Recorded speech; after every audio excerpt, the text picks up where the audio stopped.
Oi, eu sou a Jéssica, estudante de Arquitetura e Urbanismo da Unigran no terceiro semestre noturno, com RGM 082391.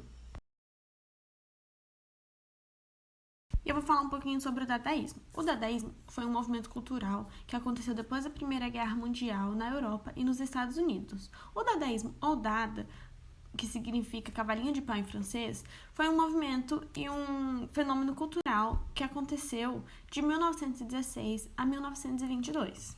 Considera-se que o dadaísmo morreu em 1922 depois que Tristan Tzara realizou uma palestra dizendo que, como tudo na vida, o dadaísmo era inútil. E em 1924, ele foi convertido ao surrealismo com o Manifesto de André Breton. Diferente de outros estilos artísticos que contemplavam a arte, o dadaísmo questionava qual era o objetivo da arte e qual era o seu valor cultural. A forma de expressão do dadaísmo era ilógica, desconstrutiva e ao mesmo tempo engraçada e infantil. O dadaísmo começou no final da Primeira Guerra Mundial na Europa como um movimento literário e artístico. Porém, ao longo do tempo, tomou outros rumos seguindo a linha de arte de protesto. O alemão Hugo Boll e o romeno Tristan Tzara são considerados os fundadores do dadaísmo. Tanto é que Boll leu o primeiro manifesto dadaísta em 14 de junho de 1916, e ambos diziam que Dada era uma nova tendência de arte. Os dadaístas tinham em comum seus ideais. Eles queriam ir em direção oposta ao que a sociedade pensava na época, inclusive contra as tradições. Então, por isso, resolveram ir contra essas expressões artísticas do momento, criando a não-arte. Segundo especialistas, a intenção do movimento era criar uma nova forma de arte, como se fosse uma criança desenvolvendo suas primeiras falas. Tendo isso em vista, a palavra dada também é uma referência ao primeiro balbúcio de um bebê. Então, a falta de sentido era o próprio significado na arte dadaísta. E o dadaísmo sofreu influências da abstração e do expressionismo e também teve pitadas do cubismo nas técnicas de colagem e, em menor parte, no futurismo, na autopublicidade. Eu escolhi para falar sobre três dos principais artistas do dadaísmo. Eu escolhi o Hugo Boll, o Tristan Tzara e o Hans Arp. E eu vou falar agora um pouco mais sobre o Hugo Boll. Hugo Boll nasceu em 22 de fevereiro de 1886 na Alemanha e morreu em 19 de setembro de 1927, aos 41 anos, na Suíça. Ele foi um poeta, um escritor e um filósofo. Quando começou a Primeira Guerra Mundial, ele e sua esposa foram viver na Suíça, onde ele trabalhou como pianista. E lá eles criaram o Cabaré Voltaire em 1916, que era um clube noturno onde se reuniam vários artistas. E ali surgiu o movimento dadaísta. Boll foi o autor do primeiro manifesto dadaísta. Agora, Tristan Tzara foi um poeta romeno que nasceu em 16 de abril de 1896 e morreu em 25 de dezembro de 1963. Ele foi um dos principais nomes do dadaísmo e um dos grandes defensores do movimento. Seus primeiros textos poéticos receberam influência de escritores simbolistas franceses.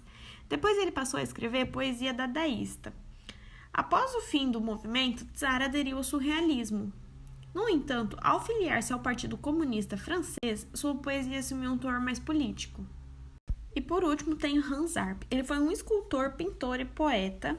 Nasceu em 16 de setembro de 1886 e morreu em 7 de junho de 1966. Ele estudou em Paris e ele trabalhava com materiais não convencionais e usava técnicas de colagem em rejeição à tradição acadêmica. E eu separei três obras artísticas do período dadaísmo e agora eu vou explicar sobre cada uma delas. A primeira se chama A Fonte e é de Marcel Duchamp.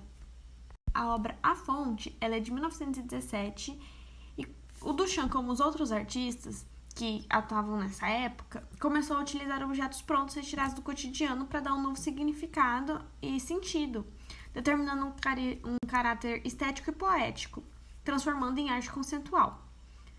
Na obra Fonte, Duchamp escolheu uma peça de cerâmica pintada com esmalte branco, fabricada pela Hermut, e era apenas um mictório de uso sanitário, um urinol. Mas o artista deu o título de Fonte e assinou com o nome de fabricante da peça e enviou para um concurso de arte. E essa é a obra mais famosa do dadaísmo.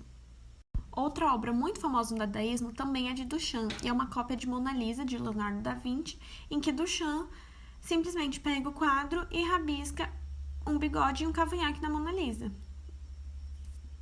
A tela The Elephant Celebre de Max Ernst, feita em 1921, é considerada uma tela de transição entre o Dada e o surrealismo, porque ela mistura o aspecto de colagem Dada com a atmosfera de sonho do surrealismo. O elefante bem mecânico e a mulher sem cabeça, isso dá a característica absurda do dadaísmo e ao mesmo tempo lírica do surrealismo. E como arte aplicada é um tipo de arte que seja útil, a gente tem como exemplo a Mona Lisa, que o Duchamp fez, que agora ela está usando máscara, que pode usar para conscientizar as pessoas a ter que usar máscara agora no momento de pandemia.